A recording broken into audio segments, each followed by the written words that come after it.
অন্নপূর্ণা ভান্ডার প্রকল্পের form fill up ইতিমধ্যেই শুরু হয়ে গিয়েছে বিভিন্ন এলাকায়। মেদিনীপুর শহরের ধর্মা এলাকায় বিজেপি বিধায়ক শঙ্কর গুছায়েত কার্যালয় থেকে বহু মহিলার অন্নপূর্ণা ভান্ডারের ফর্ম পূরণ করে দিলেন।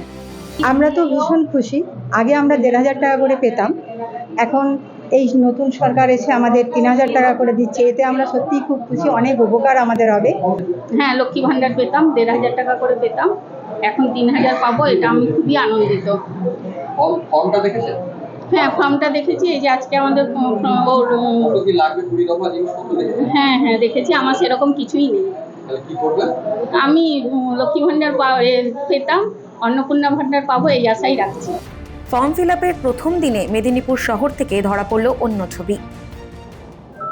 এই যে বিধায়ক কার্যালয়, যে কার্যালয়ে প্রতিদিন জনতা দরবার হয়, সেই কার্যালয়ে আমরা উপস্থিত হয়েছি। সমস্ত মায়েরা এখানে এসছেন যারা অন্নপূর্ণার আবেদন করবেন। অন্নপূর্ণা ভান্ডার যে যোজনা, সেই যোজনার আনুষ্ঠানিক ফর্ম গতকাল সূচনা হয়েছে, পাবলিশড হয়েছে। মাননীয় মুখ্যমন্ত্রী এবং মাননীয় দপ্তরের মন্ত্রী অগ্নিমিত্রা পাল এবং মাননীয় শুভেন্দু অধিকারী মহাশয় এবং আধিকারিকরা গতকাল প্রকাশ করেছেন, এবং গাইডলাইন কি হবে, কারা অ্যাপ্লাই করতে পারবেন, সমস্ত কিছু প্রকাশিত হয়েছে।